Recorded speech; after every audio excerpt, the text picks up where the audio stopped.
Olá, Freirecasters! Como vocês estão? Eu espero que seja tudo bem, porque do lado de cá tá tudo massa. Eu sou o professor Daniel Pinheiro, nós estamos aqui no Centro de Cultura Adonias Filho, em Itabuna. Nós estamos na segunda temporada do Freirecast, que para nós tem sido muito especial, porque a gente tem tido a chance de visitar, de explorar o território do extremo sul e sul da Bahia. Espero que você esteja gostando, espero que você desfrute dos episódios que a gente tem produzido. A gente tem recebido convidados e convidadas muito especiais. E eu queria desde já agradecer ao Maurício, em nome do Centro de Cultura Adonias Filho, aqui em Itabuna, por estar recebendo a gente, por estar recebendo a mim, a vocês e a nossa convidada especial de hoje, a professora Joana Angélica, a nossa reitora da Universidade Federal do Sul da Bahia. Seja bem-vinda, professora. Muito obrigada, eu agradeço aí o convite, né? Para mim é uma honra estar aqui com vocês. Aliás, adoro esse nome, Freirecast. É maravilhoso, sabe? né? Muito lindo, adorei. A gente já conversou em muitos outros episódios, né? Assim, Sim. A gente também, o Freirecast é divulgado por meio do Instagram do CPF, né? Do nosso campus Paulo Freire. E a gente já teve muitas outras oportunidades de bater papo, de entrevistar a senhora, de situações sérias que a reitoria exige, a gente pode conversar. Mas finalmente a gente teve a possibilidade de receber você aqui. E para nós é muito especial, queria lhe agradecer desde já, viu? Pela presença. A gente tem, nesse momento inicial, sempre conversado com as pessoas sobre a sua trajetória, porque eu acho que é importante que os Freirecasters conheçam com mais detalhes quem são os nossos convidados, as nossas convidadas. E a senhora, como reitora, já teve muitas oportunidades também de ser entrevistada, de contar. E eu sempre fico curioso sobre a sua cidade natal. Então, eu sei que você é uma cidade, inclusive, da nossa região, sim, né? Do nosso território. Queria lhe perguntar, pedir para você contar um pouco dessa sua infância lá em Itajuípe, dessas memórias que você traz de lá. Bom, gente, eu nasci em Itajuípe, mas na verdade eu nunca morei em Itajuípe. Nunca morei, mas eu tenho uma relação muito forte com Itajuípe, apesar de nunca ter morado em Itajuípe. Entendi. Eu nasci... Era para eu ter nascido na roça. Meu pai era trabalhador rural, morava na roça e era para eu ter nascido lá, mas minha mãe passou muito mal do parto e ela teve que vir para a cidade para eu nascer no hospital. Entendi. Aí eu nasci em Itajuípe e nasci, logo depois do nascimento, voltamos para a roça, que era onde a gente morava, meus pais moravam. Que era a zona rural de Itajuípe, é isso? Itajuípe, zona rural de Itajuípe. E aí nós voltamos para a roça e eu fiquei até os 5 anos de idade na roça. Mas Itajuípe, minha família, meus avós paternos e maternos eram de Itajuípe, a família dos dois avós. Os dois também eram trabalhadores rurais, mas tinha uma casinha na cidade. Entendi. Então eu vivia em Itajuípe. Então todas as coisas de cidade que eu lembro é Itajuípe, da minha infância, dessa primeira infância. Que é a chamada Cidade dos Lagos, né? Cidade dos Lagos, Tem um lago ali que era coberto, inclusive, com alguma vegetação, essa vegetação aquática. Depois aquele lago foi limpo ali, tiraram as vegetações e ficou aquele lago, que é um lago muito bonito, por sinal. Chama Cidade dos Lagos por isso, né? Tem bem na entrada da cidade, assim, isso, eu lembro de ver. Mas assim, Itajuípe, apesar de não ter morado em Itajuípe, eu tenho uma relação de muito carinho com Itajuípe, porque é uma cidade que toda a minha... quando você pensa assim, em algum lugar onde você tem uma permanência de ter sempre revisitando esse lugar, de ter pessoas que você conhece desde que você era pequena, tudo isso tá em Itajuípe. Tá em Itajuípe, que é onde eu tenho as pessoas que eu conheci na minha infância. Entendi. Ainda hoje, né? Que te conhecem você de todas as fases da vida. De todas as fases da vida, exatamente. Entendi. Então é lá, Itajuípe. Quando eu tinha 5 anos, eu vim morar aqui em Itabuna. Eu vim morar em Itabuna porque minha mãe, daquela fã de querer que os filhos estudassem, minha mãe tinha muita vontade de estudar, ela nunca estudou, mas ela tinha muita vontade, ela queria vir para a cidade para conseguir que a gente pudesse estudar. Na época que a gente veio para cá já eram 5 filhos, né? Entendi. 5 anos, já tinha 5 irmãos. Um para comemorar. Já tinha 4 irmãos, aliás, irmãs. Então, um para cada ano do casamento. Era um ano e um pouquinho de diferença. Que era uma lógica do período, né? Exatamente. Muitas famílias tinham essa composição. Então, nós éramos filhos, somos todos um atrás do outro. A filhinha, né? Um atrás do outro. Então, assim, Itajuípe sempre foi aquele lugar que eu ia, mesmo morando na roça, era onde a gente ia fazer, ia pra feira do sábado, ia pra Itajuípe. Ia pra casa da minha avó, que morava na cidade, tinha uma casinha lá, meu avô ficava na fazenda, minha avó na roça. E aí a gente ia para casa da minha avó e fazia toda essa movimentação em Itajuípe. E aí, quando começou minha adolescência, por exemplo, eu já morava em Itabuna. Entendi. Mas eu me lembro das festas, das Essa amizades, conexão com Itajuípe tudo era com continuava, Itajuípe. né? Eu ia pra festa em Itajuípe. Eu tinha... Que é quanto tempo daqui de Itabuna? Daqui pra são 18 quilômetros. Pouco. Daqui pra lá dá o quê? 20 minutos, né? Daqui pra Itajuípe. É que eu lembro de passar por Itajuípe. A gente tá tipicamente lá em Teixeira de Freitas, né? E a gente termina passando pelo acesso. Então eu não lembrava exatamente, mas é muito próximo, né? É bem pertinho. Então, assim, eu tenho tias, meu pai era o mais velho da família dele, o irmão mais velho, e eu tenho tias que são eu tenho uma tia que é 1 ano mais velha que eu. Olha só. E uma outra tia que é 7 anos mais velha que eu. Então, essa minha tia, que é 7 anos mais velha, ela foi quem me iniciou na vida social, vamos dizer assim, né? De ir para as festas, de fazer...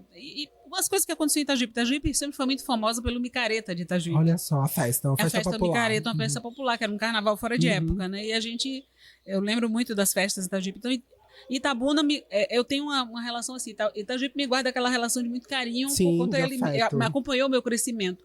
E a Itabuna era uma cidade com a qual eu tinha muitos problemas.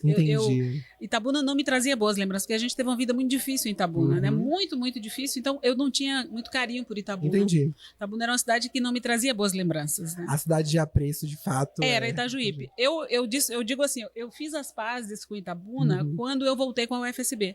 Eu fiquei 40 anos fora de Itabuna e voltei com a UFSB. Né? E aí, quando eu voltei, aí eu fiz as pazes com a cidade. Eu digo, agora eu tô de bem com você de novo. Tô de boa, como você costuma dizer, Isso é muito bom, é. Porque eu voltei numa outra condição. A gente saiu daqui numa condição extremamente ruim, extremamente vulnerável de ponto de vista econômico, de passar fome e tudo mais. Então, quando eu voltei, foi outro momento da minha vida. Isso diz muito sobre essa nossa relação com o território, né? Isso. A senhora já viveu também em muitas outras cidades. Muitas. E eu sei que, né, nas diferentes fases da vida, e eu acho que isso é importante. A gente tem ouvido aqui de outros entrevistados, de outros convidados e convidadas, de como essa relação com o lugar onde a pessoa reside, gente que veio de outras cidades, morar em Porto Seguro, morar em Teixeira de Freitas, em Caravelas, aqui nas cidades do nosso território da universidade, e todas elas dão conta de como estar no lugar faz diferença, né? Quando você se abre, quando você se permite. Muito. E acho que a sua história revela isso, né? É, muito. E assim, hoje, Itajuípe ainda tem muitos parentes, muitos primos. Claro. Eu tenho uma família gigantesca, não vou nem contar quantos são pra vocês, mas é muita gente. Então tem muitos primos ainda que vivem em Itajuípe, tem tios, tias que vivem em Itajuípe, tem uma irmã que mora em Itajuípe. Então eu continuo tendo essa relação. Você recebeu uma homenagem recente lá, não foi? Foi, isso. Então, Itajuípe e Almadina, que também tem uma relação com Almadina, que eu morei um pequeno período da minha infância em Almadina. É um reconhecimento da região, né? E aí Almadina também eu tenho muito carinho pela cidade. Perfeito. Né? Você estava contando dessa sua vivência, dessa sua história, e comentou como você ressignifica a sua relação com Itabuna com a chegada da universidade. Isso. Mas você já era profissional, você já era do Serviço Público Federal antes de vir para Itabuna com a UFSB. Então eu queria que você fizesse uma ponte, né, contando um pouco sua primeira universidade, onde que você atuou, e esse movimento de trazer o profissional Mael, que vem como reitor nesse momento, como pró-tempore, né, e você junto. Então eu queria que você contasse um pouquinho desse movimento para a gente avançar nesses outros aspectos. Tudo bem. Bom, eu cheguei... Essa relação, como é que eu entrei na academia, né? Perfeito. Na academia. Eu fiz meu doutorado, eu fiz minha graduação, mestrado na universidade, eu fiz graduação na URGS e fiz mestrado na UFBA. Entendi. E voltei, e aí cheguei na UFBA, fiz o mestrado, minha perspectiva era arrumar um emprego e trabalhar, enfim, né? Aquela coisa que é o normal. Esperado. E aí eu entrei, fiz o mestrado, e meu marido, na época, já tinha feito concurso para professor da UFBA, foi para a UFBA e logo depois de um tempo ele foi fazer o doutorado nos Estados Unidos. Entendi. E eu fui junto, né, para esse doutorado, e lá eu cavei e consegui fazer o meu doutorado lá também. Perfeito. E aí voltei, e quando eu voltei, eu fui professora antes de ir para os Estados Unidos, eu estava como professora do Cefet, que hoje é o IFBA. Eu fui professora do Cefet, e aí fui para os Estados Unidos, voltei e fiz o concurso para a UFBA. Com essa experiência anterior. Fiz concurso para a UFBA. E aí comecei na UFBA como professora, aí fui da pós-graduação, no IGEL. Professora fui da pós-graduação, Instituto de Geociências, exatamente. Fui da pós-graduação, né? Tive vários alunos mestrados e doutorados lá no IGEL. E logo depois, esse ano, 2026, faz 20 anos que eu entrei para a gestão. Olha só. Porque eu estava na UFBA, muito feliz da vida. Em 2003, eu voltei de doutorado. E eu estava com aquele momento cheio de projetos de pesquisa, com vários orientandos, bolsa de iniciação científica. E aí, o Mesquita... Com trabalho de docente a todo vapor. Ali, dando minhas aulas, na graduação, na pós-graduação, com projetos de pesquisa vários. E aí, o Mesquita era o vice-reitor da UFBA na época. Entendi. E ele me pediu, que é o nosso atual vice-reitor, me convidou para assumir o campus de Barreiras, que estava começando, era um campus novo da UFBA que estava começando em Barreiras. E eu disse, de jeito nenhum, não quero saber, eu não quero saber de gestão, eu quero saber de pesquisa, eu quero ser pesquisadora, que era meu sonho de infância, aliás. Entendi. Eu queria ser cientista, meu sonho era ser cientista, entrar no laboratório de jaleco, assim, era o meu sonho. E aí eu disse, não quero, eu estou exatamente onde eu queria estar, que é ser pesquisadora, né? Trabalhando. E aí, ele insistiu muito, eu fiquei uns 6 meses para dar resposta para ele, e ele insistindo, e eu disse, tá certo, eu vou ficar 1 ano. E volto. Vou lá, arrumo as coisas e volto. Fiquei 5 anos. 5 anos em Barreiras. A sair de Barreiras, vim direto para o UFSB. Que é a gênese da Universidade Federal do Oeste da Bahia. Né? Exatamente. Eu comecei lá do zero também. Foi no primeiro campus era um campus do interior, que estava começando do zero, e aí eu comecei também do mesmo jeito do que a gente está começando de que é agora. Que a gente começou a UFSB, inclusive. Do zero, não tinha nada lá, não tinha... Né? Então, e aí... Nós fizemos esse movimento. Eu fui para lá, fiquei 5 anos. Quando eu terminei meu mandato lá, já estava o projeto de lei da UFSB estava no Congresso. Entendi. E aí a reitora da UFBA na época era a Dora Leal. Ela me convidou para fazer parte da comissão de implantação da UFSB. Aí eu fui para a comissão de implantação da UFSB. Fui para a comissão de implantação e o resultado está aqui. Hoje, como reitora da UFSB. É uma trajetória, né? Marcada por esses movimentos de começo, né? De começo. Trabalhar. Eu acho que isso dá muita vontade. Você falou da minha trajetória acadêmica, então assim, eu trabalho, eu sou da área, meu doutorado é em engenharia ambiental e recursos ambientais e florestais, e eu sempre trabalhei com a parte de águas, recursos hídricos de uma maneira geral, do ponto de vista de gestão, de planejamento, gestão e planejamento de recursos hídricos, com foco, em especial, na interface água subterrânea e água de superfície, tá? E estava indo muito bem na minha carreira acadêmica, com muitos projetos. Eu coordenei 2 projetos a nível nacional com a FINEP nessa área de pesquisa da área de recursos hídricos. Era uma pesquisadora estabelecida, né? Isso, estabelecida. Tinha projetos no CNPq, na FAPESB. Então, eu estava cheia de projetos e continuei esses projetos, mesmo estando na direção do Instituto lá em Barreiras, né? Mas aí, claro que a gestão consome o seu tempo. Eu fui meio que...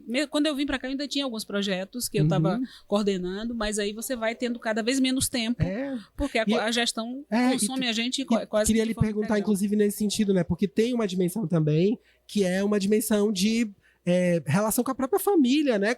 Como isso consome tempo da nossa existência, né? Então, não tem como você ser um pesquisador, uma pesquisadora que consiga conciliar tudo isso de maneira... Algo vai ficar um pouco, né, de lado. Mas eu queria lhe perguntar nesse lugar, porque na UFSB, na nossa universidade, a gente tem uma cultura, acho que uma maneira da gente fazer o enfrentamento dessa realidade que é tentar conciliar família, progresso, né, funcional, é que a gente também tenta...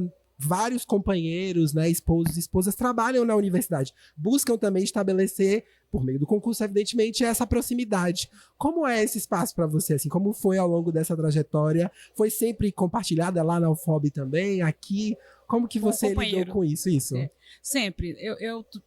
Márcio é o meu segundo marido, que é professor da universidade. O meu primeiro marido também era professor da universidade. E a gente só conhece gente da universidade. É onde a gente vive a maior parte do tempo. Né? Meu primeiro marido é professor da UFBA, é professor até hoje, é professor da UFBA. E foi com ele, inclusive, que eu fui fazer o doutorado nos Estados Unidos. É o pai da minha filha, eu só tenho uma filha, é o pai da minha filha. E assim, sempre foi muito companheiro, sim. Na época que eu estava para os Estados Unidos, por exemplo, só para dar uma ideia, nos Estados Unidos você não tem apoio de família, de ninguém, você não tem como contratar uma pessoa, às vezes, para ajudar em casa, para poder estar fazendo algum apoio, porque não tem como, condição, ainda mais como bolsista, né, de doutorado, você não tinha a menor condição. Então, você tinha que cuidar, nós dois cuidarmos da nossa filha. Compartilhar essa responsabilidade. E ele acabava ficando muito mais com ela, porque...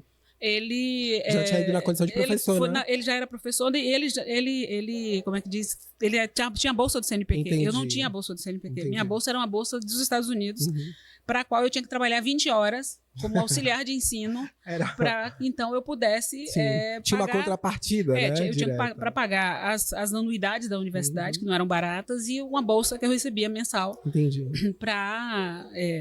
Para poder fazer o doutorado. Então, eu tinha muito menos tempo que ele. Então, ele acabava ficando mais com ela, porque eu tinha, além do doutorado que eu tinha que tocar, tinha também o trabalho que eu tinha que dar conta, né?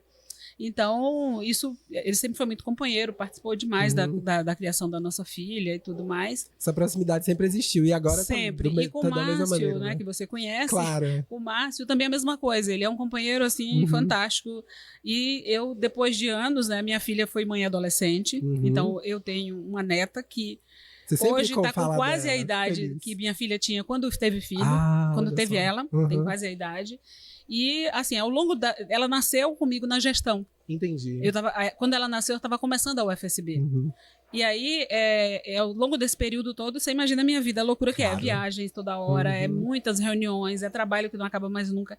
Então, com isso, ele acaba ficando muito mais com ela. Ele que vai na escola, ele que leva e pega, porque ela vive conosco, essa minha neta, nós que criamos ela desde que nasceu. Entendi. Então, ele que leva na escola, ele que vai buscar, ele que leva Tem muita presença na vida dela. O tempo todo. Até as compras que ela quer ir na sua... Eu preciso comprar tal coisa na rua, é ele que vai com ela. Então, tem toda uma relação muito próxima com ela que faz com que ele tenha uma participação muito mais presente do que a minha. Entendi. Apesar de a gente ter ela sabe da minha vida, ela tem...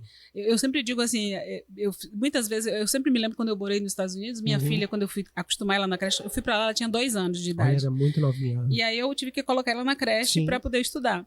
E aí eu me lembro que no início, quando eu botei ela na creche, eu saía da creche assim aos prantos, chorando desesperadamente, porque ela chorava muito. Porque ela não tinha conhecimento da língua, ela tinha dificuldade. Para ela, para uma criança já é desafiador ainda em outro país. Mas aí ela já rapidamente se acostumou e depois foi tranquila, ela se adaptou bem à creche, né, e tudo mais. Então, assim, eu digo que esse momento do companheiro, da relação familiar, sempre foi uma relação familiar muito de suporte para mim. Entendi. Todo mundo, tanto minha filha, meu marido, minha neta, todos eles entendem a posição que eu ocupo, entendem o que é a minha vida e eles me dão todo o suporte, né? Então, nesse aspecto eu tô tranquila. Eu acho que eu já te ouvi bastante, muito, assim, várias vezes, e é sempre marcante para mim, do ponto de vista dessa liderança enquanto mulher negra, ocupando espaços de poder, o quanto isso é representativo, né? E quando você traz essa dimensão da família, de como esse espaço termina... Só é possível, né, ocupar de maneira qualificada quando a gente conta, em alguma medida, com essa articulação, né? Sim. Então, eu queria perguntar para você nesse lugar, assim, se a gente muitas vezes fala sobre representatividade, o quanto pessoas negras é fundamental que elas estejam nesses lugares, porque, em alguma medida, essa visibilidade oferece a possibilidade de outras pessoas sonharem com esses espaços.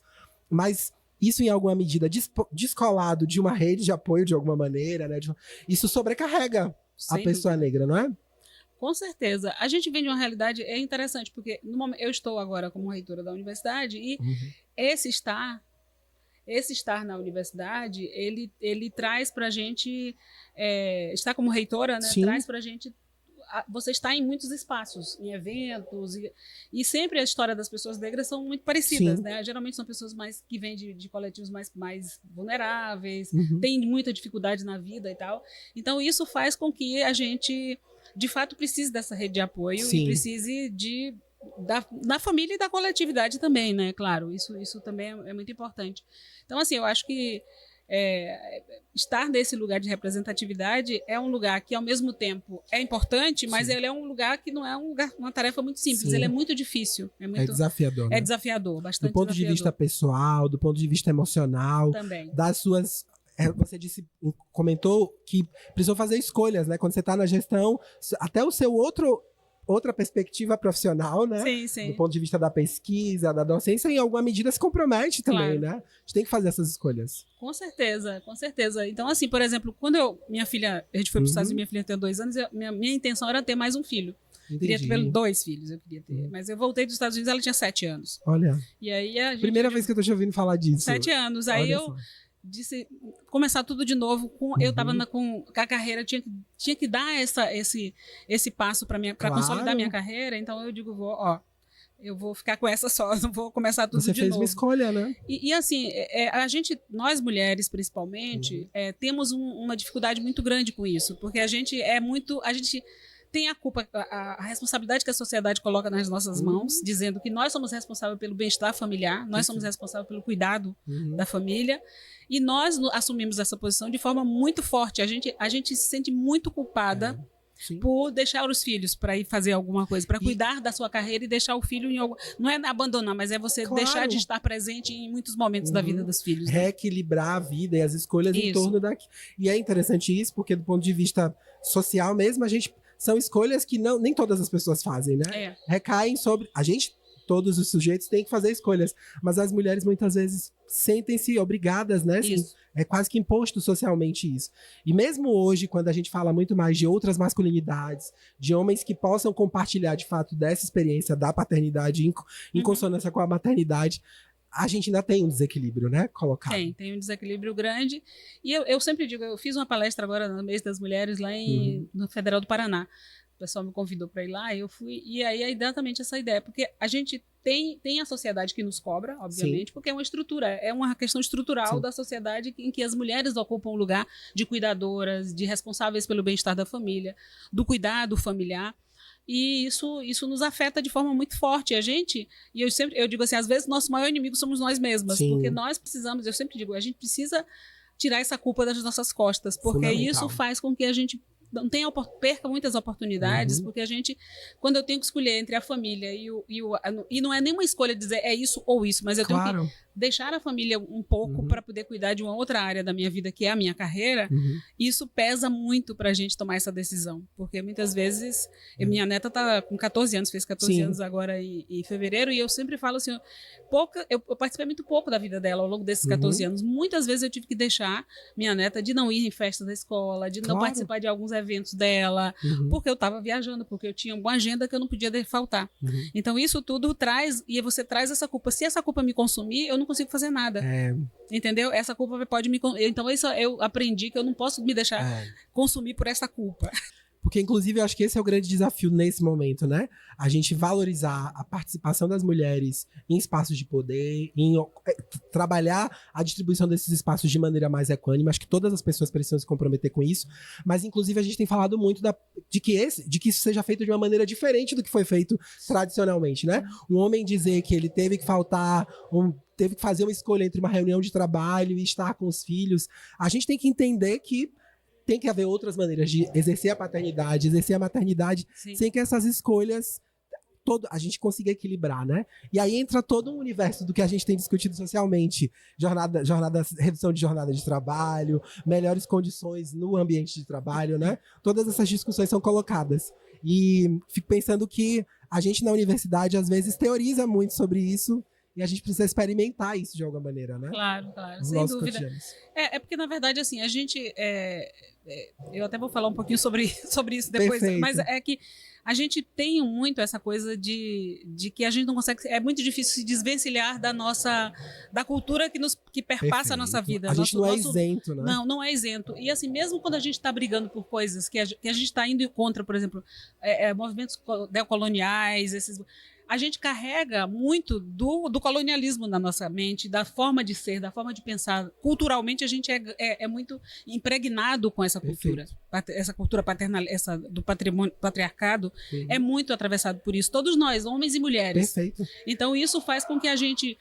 Mesmo quando a gente vai se contrapor a isso, a gente vai dentro da perspectiva cultural com a qual nós fomos formados. Exatamente. Então isso é um problema. E não pode nos parar, né? Não pode nos parar. Porque às vezes a opção que a gente sente que tem eu não vou discutir, não vou construir o enfrentamento disso, porque eu não me sinto plenamente capaz ou dotado de isso mesmo. Então eu não vou fazer esse... E aí, no final das contas, uma opção que é péssima. Eu acho que é muito melhor você ir para o enfrentamento contra o machismo, contra a misoginia, mesmo que reconhecendo suas fragilidades, né, contra o racismo, reconhecendo suas fragilidades nesse movimento, porque nós, pessoas negras, agimos de maneira racista muitas vezes, as mulheres agem a favor do patriarcado e do machismo, ou seja, nenhum de nós está inerte, isento de viver isso. Acho que a provocação que você faz, professora, é fundamental, assim, para a gente lembrar de que isso não devia parar, gente. Não. A gente precisa continuar nesse movimento, né? Sim. E queria lhe fazer outra pergunta relacionada a esse lugar mesmo da formação. Sim. Você comentava do quanto a gestão ocupou o seu espaço, né? Foi uma escolha importante também do ponto de vista político, eu acho, né? Que é um outro compromisso importante que às vezes a gente se separa, né? Eu sou docente, meu espaço é a sala de aula, é a pesquisa, e a gestão tem um pouco disso, né? Antes dele fazer outra pergunta, eu queria lhe perguntar sobre isso. É uma escolha política, no final das contas. Sim. Quando você faz a opção a sala de aula tem seu lugar, a pesquisa também, mas o lugar da gestão é um lugar de botar a mão na massa para fazer acontecer o que a gente acredita, né, em alguma medida. Sem dúvida. A gente não faz nada fora da política. Uhum. Tem um podcast que eu não sei se você conhece que chama Fora da Política Não Há Salvação. Olha só aí, ó. E Márcia é viciada em podcast, Uhum. então eu ouço muito com eles, né? Com ele. E assim, a gente não. Tudo é política. As pessoas. E isso é péssimo, porque as pessoas normalmente falam assim: eu não quero me meter em política, porque política. Como se política fosse um lugar de ruim, de coisas negativas, mas a política é que define a nossa vida. Exatamente. É a política que define os rumos que a universidade toma, é a política que define os rumos que a sua comunidade toma, Exatamente. é a política que define a nossa vida em última instância. Então, é um cargo político. É um cargo que tem a ver com articulações, com discussões sobre várias coisas que a gente implementou ao longo desses anos de UFSB, várias coisas que a gente trouxe para a UFSB e que a gente criou na UFSB em relação a uma série de questões, vem exatamente dessa percepção política, de dizer, olha, isso aqui é um lugar que a gente precisa ir para o enfrentamento. Nós fomos a primeira universidade a criar cotas para pessoas trans. Fomos a primeira universidade no Brasil que criou cotas, uma universidade recém-criada. Por quê? Porque a gente entende que esse é um movimento político, sim, de empoderamento de pessoas, de dar a essas pessoas visibilidade que elas nunca tiveram. Foi um enfrentamento estratégico, escolhido, fundamentado nessa compreensão política. Exatamente. Né? Cotas para pessoas em privação de liberdade. É outra coisa que nós criamos também, que também é um enfrentamento. Né? Claro. E tem quem brigue, quem diga que isso é errado, quem diga que não podemos pegar nossas vagas e dar para qualquer um, temos que ter para as pessoas.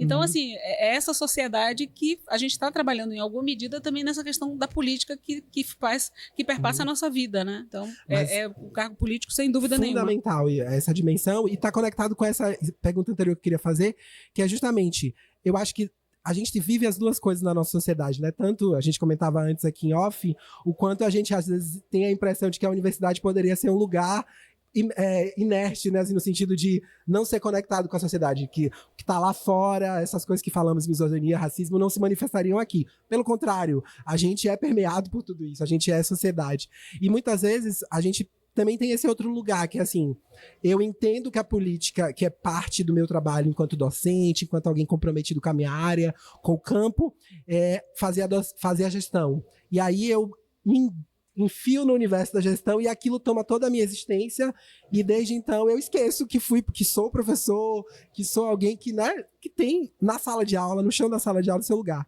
E você estava comentando, a professora Joana está concluindo 8 anos do seu período de gestão, e a gente tem percebido quais são os seus próximos movimentos, né? Tava perguntando para você, e você me contava da volta para a sala de aula. Queria que você compartilhasse isso com as pessoas. Bom, para falar a verdade, ao longo desses anos que eu estive à frente da UFSB, eu dei aula em alguns momentos. Nunca saí da sala de aula, exatamente por conta dessa dimensão que eu acho que é uma coisa que eu gosto muito. Sim. E que eu não queria deixar isso assim esquecido na minha vida. Então, o meu semestre passado eu dei aula, por exemplo, né? Dei um componente curricular. E já dei outros, né? Em outros momentos. Então, isso sempre foi uma coisa que eu tinha. Minha clareza eu sou. Minha definição, minha questão eu sou docente. Eu fui contratada para a universidade para ser docente. Seu concurso público é para isso. Meu concurso público é para ser docente. A gestão, o cargo de reitor, é um cargo que foi consequência de eu ser uma docente da universidade. Fundamental essa lógica. Então, assim, a minha primeira função na universidade é ser docente. Essa é a minha primeira função. E todo mundo fica me perguntando, você vai fazer o quê? Vai fazer o quê? Porque essa coisa de você... Eu sou a reitora agora, então tenho um reconhecimento, as pessoas todas vão para os eventos e tal. Mas isso é um cargo do momento. E assim, eu estava falando que a vaidade muitas vezes nos consome. E a gente sabe que na academia a gente tem a vaidade, ela fala mais alto muitas vezes. Também não estamos imunes a isso, né? Muito. E aí, a questão da vaidade nos faz com que a gente queira estar sempre num lugar de destaque, né? Então, eu digo assim, de onde eu vim, o que eu já consegui da minha vida, assim, é muito mais do que eu jamais sonhei na minha vida, que eu não tinha, a perspectiva ultrapassou todas as perspectivas que eu tinha na minha infância e adolescência, no início da minha vida adulta. E se a gente pensar do ponto de vista da contribuição social que as nossas funções públicas exercem, você também já devolveu muito, né, do ponto de vista da contribuição social e vai continuar fazendo isso como docente, mas tem uma perspectiva muitas vezes que é trazida de hierarquia, né? Então, o que você vai fazer depois a mais daquilo que você fez? Como se o exercício original da docência fosse algo menor, né? Exato. E não é. E você também vai voltar a conciliar aquilo que é o seu sonho de infância, que eu acho que vai pelo que você descreveu, né? Vai realizar muito a Joana lá de trás, né? Que voltar de maneira mais direta, mais dura para a pesquisa. E aí, conte pra gente, então, quais são os seus anseios de pesquisa e o que é que você está tocando. Bom, eu tenho...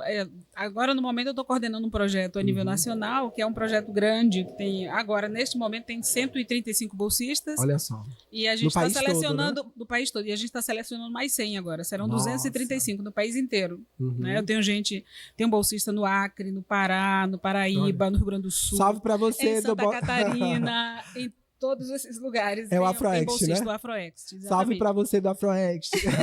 E é um projeto que trabalha com a questão do ensino de relações étnico-raciais, as questões que perpassam na escola em especial, na escola de educação básica, essa questão de como é que está sendo aplicada a lei de 10.639, que criou a questão que institucionalizou a questão do ensino de relações étnico-raciais, ensino de história africana e afro-brasileira, que a gente conhece muito pouco, a gente conhece pouquíssimo. De como essa lei, de fato, se desdobra na realidade das escolas, das da educação escolas. básica. Então, a gente está fazendo toda uma análise sobre gestão, planejamento e monitoramento dessas escolas para saber o que está funcionando. Por exemplo, a gente tem casos em determinadas... E por que em várias regiões do país? Porque tem diferenças entre municípios, entre regiões, como que as secretarias estaduais e municipais de educação lidam com essa temática. Então, tudo isso faz parte fundamental desse trabalho. Estou imaginando que vocês vão levantar dados para fomentar as políticas públicas, né, no final das contas, e entender, inclusive, como o resultado dessa política pública já estabelecida tem se colocado. Exato. Né?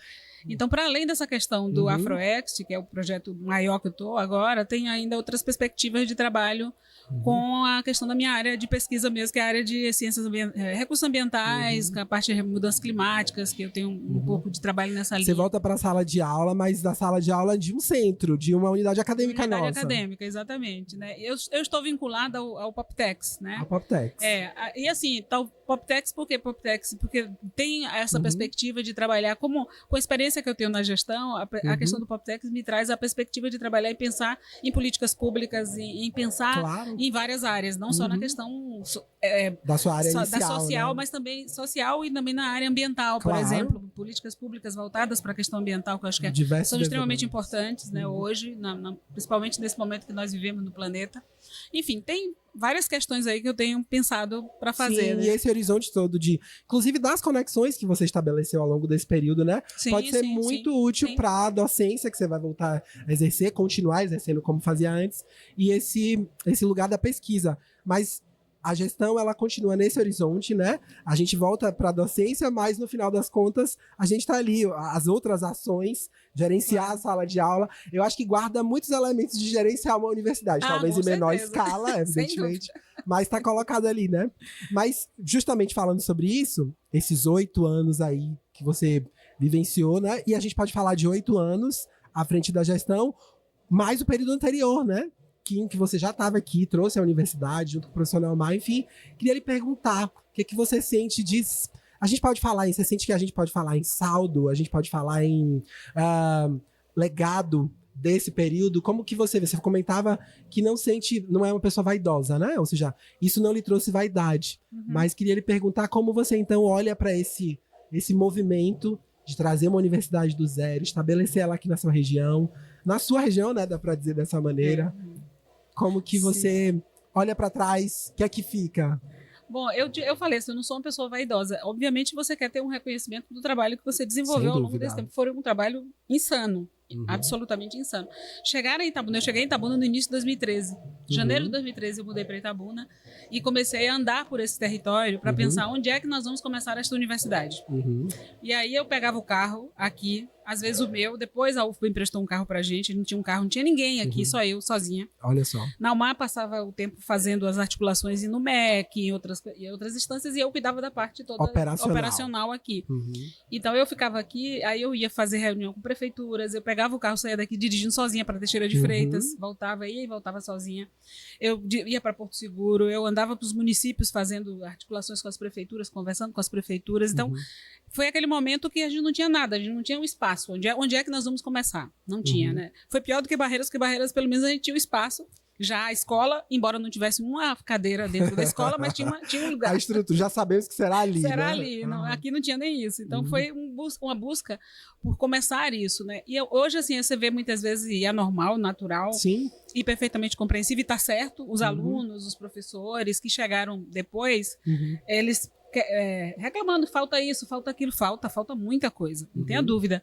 Mas de onde a gente saiu, onde nós estamos hoje, com tudo que nós conseguimos construir nessa universidade, de lá para cá, desse primeiro momento, em 2013 até aqui, é muita coisa. É impossível não olhar em perspectiva. É muita coisa, não é pouco. E assim, para quem está fazendo essa movimentação de discutir orçamento da universidade, que a gente passou por um período absolutamente terrível. A gente começou a funcionar em 2014, 2016 saiu Dilma, que era quem tinha criado a universidade, com a qual a gente tinha um orçamento mais ou menos garantido. Aí veio o Temer, depois veio o Bolsonaro e as coisas só pioraram. E a gente conseguiu, apesar de todas essas dificuldades, conseguimos construir muita coisa na UFSB. Muita coisa. Talvez seja fundamental que a gente olhe para isso, né? Que, claro, sem, como você mesma apontou, sem ignorar os fracassos que a gente teve, porque inclusive, o contexto provocou isso em alguma medida, mas sem deixar de reconhecer o quanto a gente também conquistou, né? Claro, a gente teve a pandemia no meio do caminho aí desse tempo, né? A pandemia foi um momento de extrema dificuldade para todos nós, né? E assim, eu acho que a gente tem que reconhecer assim, o que deu certo e o que não deu certo, mas uma coisa que eu acho que é muito importante, a gente tem uma estrutura física hoje na universidade, no campus do CPF, tem lá, existe isso, você percebe claramente quando você vai lá no complexo 1, como vocês chamam, e hoje você tem um complexo 2 que já tem outra estrutura do que foi no INAP 2, e em Porto Seguro, muitas coisas que a gente já construiu, aqui um campus que a gente construiu do zero, tudo isso são legados, são questões que estão aí. Indo para Jequié agora com um lugar já definido, a obra já começou em Jequié, inclusive do campus já começou, né? As aulas já começaram, a obra também já começou. Campus Lindo Maria Filipa, né? Campus Maria Filipa, exatamente. E assim, mas tem uma coisa que eu acho que também é muito importante a gente ter essa consciência da UFSB do ponto de vista do que a UFSB representa hoje a nível nacional. A UFSB é uma universidade extremamente reconhecida a nível nacional. Vocês não têm ideia de como a gente é muito bem visto por todos os nossos colegas de outras universidades. Eu vivo recebendo convite para ir para as universidades para falar sobre a UFSB, falar sobre nosso modelo. A gente está indo num caminho. Vocês viram agora o TCU, o relatório do TCU falando da questão da evasão na universidade. E nós fizemos daquelas coisas que o TCU coloca de cursos noturnos, de currículos flexíveis, tudo isso a gente já tem. Que seriam alternativas para combater a evasão. Exatamente. Tem dificuldades? Tem dificuldades. Tem dificuldades porque muita gente não concorda, quer fazer diferente, quer ser igual àquela coisa bem tradicional, encaixada.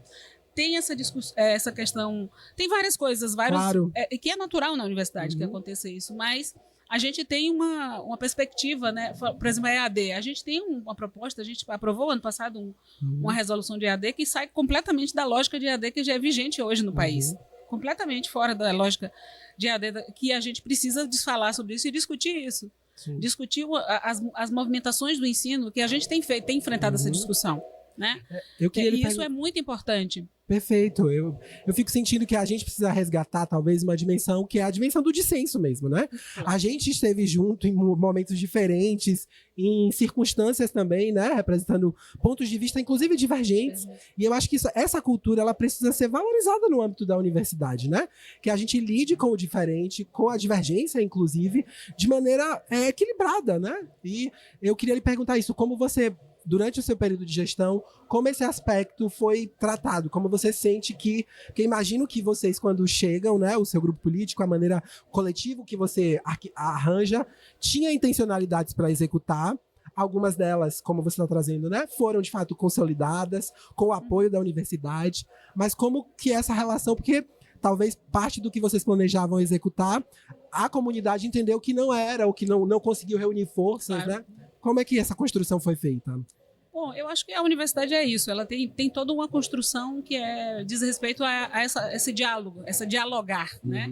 Que é você ouvir a comunidade. Muitas vezes você tem uma ideia, o gestor tem determinadas vontades, determinadas intenções, mas essas intenções muitas vezes passam pelo crivo da universidade e isso não avança. Não avança. Vou te dar um exemplo. Quando a gente fez a reestruturação lá atrás, você lembra? Você estava já na UFSB? Ainda não estava, eu já cheguei com o IAC estabelecido. O IAC já tinha os IACs, mas assim, o IAC tinha os BIs e as LIs no IAC. Sim. E assim, quando a gente fez esse movimento de reestruturação, a minha proposta era ter uma unidade acadêmica em cada campus, e não 3, 4. Entendi. Por quê? Porque isso facilita demais a vida. Você tem uma unidade acadêmica onde você tem toda uma estrutura ali que você faz global. Com que... todos os cursos estão ali e você tem uma gestão com, obviamente, mais apoios de gestão que tem um campus, por exemplo. Esse campus atenderia esta unidade acadêmica com toda a sua diversidade. Entendi. Essa era a minha proposta. E isso veio por quê? Porque eu vim de uma experiência do ICADES, que era o Instituto de Ciências Ambientais do campus, que hoje é o FOB, do campus da UFBA, entendi. Que era uma unidade só. Entendi. Era uma unidade que tinha 12 cursos dentro. Tinha História, tinha Engenharia Civil, tinha Engenharia Sanitária e Ambiental, tinha Geografia, tinha áreas. Química, tinha Geologia, tinha Biologia, entendeu? Tinha BI, Ciências, e BI, era Humanidades. Operacional, muito operacional. Por quê? Porque você não tinha disputas entre as unidades. E você sabe que isso ocorre dentro da UFSB. Disputa, mas isso já estava muito consolidado, essa coisa. Cada um já tinha os seus espaços, né? As unidades já estavam consolidadas e ninguém queria perder o seu espaço de identidade. Eu sou do Ciências de Artes, eu sou do centro do CFDT, eu sou do IAC. Ninguém quer perder, porque a gente se apega a essas coisas, né? Que é normal, natural. Não é uma coisa que eu digo assim, eu fico ressentida de forma nenhuma. Sim. O que foi aprovado foi a continuidade das unidades acadêmicas, perfeito, sem problemas. Eu sou uma pessoa muito tranquila em relação a essas disputas, porque eu sei que as disputas existem e elas existem, você pode... a proposta qual você defende pode ganhar ou perder. E eu não tenho problema nenhum em perder uma proposta, porque eu acho que o que a gente precisa é ter o diálogo, ter a conversa, ter a discussão com a comunidade. Isso a gente precisa. Agora a gente não pode sair fazendo coisas, muitas vezes dizem que eu faço isso, né, que eu sou autoritária. Eu brinco dizendo assim, eu gostaria de ser muito mais, viu? Mas a questão de que você está à frente de uma instituição, você precisa ser assertivo, você não pode ficar... Sabe, tateando. Eu tenho essa posição clara e dizendo assim, essa posição é a minha posição. Agora, vamos discutir a posição. Se vocês acham que isso aqui não é o que a comunidade quer, a gente faz o que a comunidade quer. E a gente fez isso em muitas ocasiões, várias situações, né, que nós fizemos. Então, assim, eu acho que essa discussão interna dentro da universidade, ela é fundamental para a própria essência da universidade. Essa discussão, essa troca de dissensos e consensos. Eu acho que o consenso... A gente parte do dissenso na perspectiva de chegar a algum... O consenso, para mim, é uma coisa burra. Para mim, o consenso, quando você diz a perspectiva de ter consenso o tempo todo, é bom construir o consenso. É bom construir o consenso, mas ele precisa ser feito ele precisa vir à tona, de bases mais políticas, né? Enfim, de relações. E se ele for o caminho possível. Se for o caminho possível, mas às vezes não é possível. Então, você precisa... E o dissenso é algo que é político, é discutir ideias e posições. Você precisa fazer isso. Você precisa fazer isso. Se eu disser que eu quero que todo mundo concorde comigo, sim, sabe? Não é então, por aí. Então, você diria que ao longo desses 8 anos, em termos de síntese, talvez a gente possa pensar que houve esse movimento de evolução, né? Uma vez que a gente... Ao mesmo tempo, é uma evolução que você pode dizer... Eu tô sentindo que você tá dizendo que é uma evolução qualificada, né? Sim. Porque, veja, se a gente imaginar que não tinha nada e que, claro, depois de tanto tempo haveria alguma coisa, isso existiu. Sim. Mas agora, o que você me descreve, eu entendo, então, que é uma sensação de que foi um crescimento qualificado, foi um crescimento que deu espaço ao dissenso, né? Sim. Como elemento que fundamenta a multiplicidade de intenções e interesses que há na universidade. Eu acho que a gente tem uma dificuldade que as pessoas falam muitas vezes que não foi discutido, porque isso não foi discutido. As pessoas não estão ocupando os seus lugares de discussão. Não estão. Esse é um saldo, talvez, né? Que vale a pena. Ontem nós tivemos conselho universitário e alguns estudantes estavam presentes no conselho universitário. E eu fiquei muito feliz de ter vocês aqui hoje, porque a gente tem falado isso o tempo todo. Vocês precisam ocupar os espaços de discussão da universidade. Vocês, estudantes, precisam estar nas câmaras de graduação, na Câmara de Pesquisa e Pós-Graduação, na Câmara de Extensão, no Conselho Universitário, nos colegiados de curso, na congregação, que são os lugares que a gente faz as discussões. Perfeito. Se você não onde a universidade de verdade acontece. É lá. Não é na Assembleia Geral com todo mundo, porque isso não existe. Isso não existe. São os espaços de discussão que a universidade constitui, colegiados de curso, congregação da unidade, câmaras de ensino, pesquisa e extensão, Câmara, Conselho Universitário, é lá que se dá a discussão. Ainda tem as instituições, os sindicatos. Sim, as entidades. As entidades de base, que são sindicatos e DCE, que pode fazer também, construir esse momento de discussão com o seu coletivo. É muito importante que as pessoas participem. O que não dá é para você não participar e você reclamar que não teve discussão. É o que mais acontece. Perfeito. E queria lhe perguntar, né, ainda pra gente fechar esse bloco, e a gente tá acabando já, a gente tem um tempo específico, mas queria lhe perguntar, a cultura popular diz que se conselhos fossem bons, eles não eram dados, eles eram vendidos. Mas quero lhe perguntar, se você for adepta do dar conselhos, a gente tá aí na iminência, talvez quando esse episódio for ao ar, a gente já tem uma nova gestão, né, estabelecida na UFSB. Queria lhe perguntar se você sendo adepta dos dar conselhos, se você deixaria um conselho para essa nova gestão, se você faria algum tipo de... Eu acho que isso é importante de dizer, né? A gente teve um momento político importante de ter uma consulta à base da nossa universidade. Agora a gente está estabelecido não mais a lista tríplice, né? Isso é uma conquista, inclusive do movimento docente que brigou muito por isso. Mas esses novos colegas chegaram, né? São colegas que já estão na universidade e agora... tendo vivenciado todos esses movimentos de universidades que começaram, da própria UFSB, queria lhe perguntar se acha que é oportuno e abrir os nossos microfones para isso. Bom, como você disse, conselho, cada gestão tem sua marca, tem sua forma de fazer gestão, mesmo que fosse alguém que estivesse aqui do meu lado, andando comigo desde sempre. Cada um tem o seu jeito de fazer gestão, né? E às vezes alguma pessoa até falou assim, você podia ficar como assessora, conselheira. Eu digo, mas absolutamente de jeito nenhum. Por quê? Porque a nova gestão, ela precisa ter sua marca, ela precisa ter o seu espaço, ela precisa ter, fazer aquilo que ela acha e considera importante. Eu acho que essa é a questão. Você precisa saber que universidade você quer. Eu acho que o conselho talvez seja esse. Que universidade é essa que eu estou como gestor hoje? O que eu quero desta universidade e trabalhar para fazer o que você... Eu posso até discordar da forma como a pessoa quer continuar construindo essa universidade, mas eu respeito que ela tem o direito de fazer aquilo que ela considera que é importante para esta instituição que ela vai começar a fazer gestão. Especialmente pensando que ela, em alguma medida, representa um grupo, né? Representa um grupo. Então, representa pessoas que apoiaram. Entenderam que aquela era que era a proposta mais importante para a instituição. Então, assim, essa é a grande questão. A gestão precisa pensar que universidade ela quer. Essa é a questão. E tocar, né? E tocar essa universidade que ela quer. Custe o que custar. Com concordâncias ou discordâncias. Aí, logicamente, vai construir aí nas discussões, nos consensos, nos dissensos que vão ser construídos ao longo da gestão, né? Perfeito. Então é isso. Professora, a gente está terminando e a gente gosta de perguntar, nessa temporada, a gente está provocando nossos convidados e convidadas sobre... A gente está viajando o extremo sul e o sul da Bahia, e a gente queria que as pessoas que estão acompanhando a gente, os Freiricasters, as Freiricasters, tivessem a oportunidade de conhecer com mais detalhe, assim, com a lupinha, o nosso espaço aqui, nosso território, né? Então a gente tem perguntado para os nossos convidados e convidadas indicações bacanas. Eu queria lhe perguntar uma pessoa lá de Itajuípe, ou uma figura, uma pessoa que represente aquela localidade que a gente começou conversando e que demonstrou ser tão importante para você. Pode não ser injusta, eu vou falar de uma pessoa de Itabuna e uma pessoa de Itajuípe. Tá bom. De Itabuna, e é um escritor, né? Um intelectual, na verdade, de Itabuna, que pouca gente conhece, que foi daqui de Itabuna, nasceu aqui em Itabuna, foi professor da Federal do Fluminense, se não me engano. Só. Carlos Nelson Coutinho, era um sociólogo. Nelson Coutinho. Tem uma obra extremamente importante, é um cara já mais velho, ele nasceu em 1945, se eu não me engano, aqui em Itabuna. E ele tem um livro que é muito, muito interessante, que se chama Cultura e Sociedade. Cultura e sociedade brasileira, que é muito importante, especialmente para esse momento que a gente vive. Perfeito. Assim, porque a gente falou sobre a questão cultural, que ela nos perpassa em todos os momentos da nossa vida. Mesmo a gente brigando contra o racismo, contra a misoginia, a gente se pega muitas vezes com posições. A gente tem isso. Está numa cultura que é racista, misógina. Exatamente. A gente é fruto dessa cultura. Né? E a gente não está totalmente isento dessas questões. Reconhecer para lutar. A gente tem que estar se vigiando o tempo todo para não criar, não ter situações em que a gente se coloca como racista, como misógino, como homofóbico e por aí vai. Então, de Itabuna, essa referência. E de Itajuípe tem um escritor que é muito pouco conhecido. Ele é um antigo, muito antigo. Não sei se alguém já ouviu falar em Adonias Filho.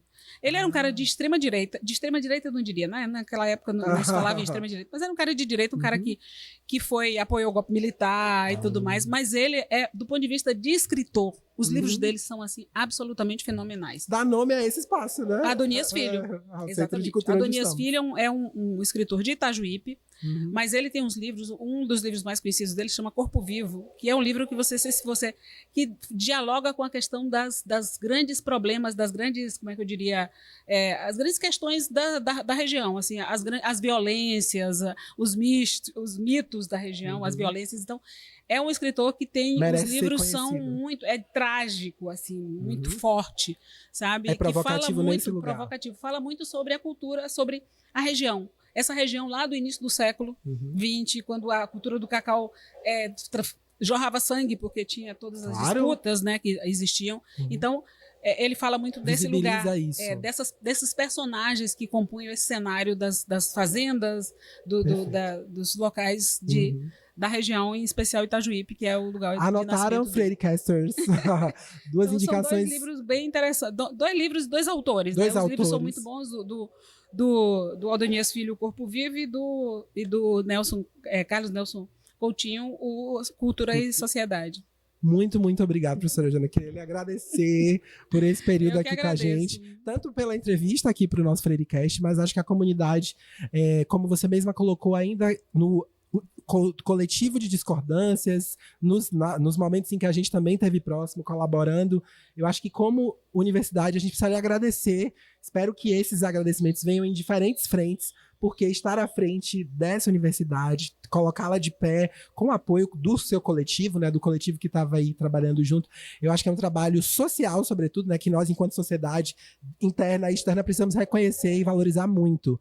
Não é algo trivial, eu imagino, dos grandes desafios e, inclusive, como você mesma já colocou, das coisas que você precisou abrir mão para poder lidar com isso e fazer valer. Então, da nossa parte, Freiricasters, e com certeza da comunidade acadêmica também, o nosso muito obrigado pela conversa de hoje e por esses 8 anos, pela sua trajetória. Obrigado por inspirar a gente. Muito obrigada, eu que agradeço. Certamente eu não andei só, né? Sem dúvida. Eu nunca ando só ando em boa companhia. Então, isso tudo que a gente fez foi em companhia de vocês, estudantes, professores, técnicos da universidade, que construíram junto comigo isso aí tudo. Perfeito. Tá? Muito obrigado. Tchau, tchau. Continue acompanhando a gente. Foi um prazer estar aqui com vocês. Perfeito. A gente está sempre acompanhando você. A gente tem os episódios aqui, você assiste a gente, mas a gente acompanha os comentários, a gente acompanha quando vocês compartilham e a gente alcança mais gente toda vez que o Freiricast é enviado aí no inbox para alguém. Então faça isso. A gente se vê no próximo episódio. Um abraço.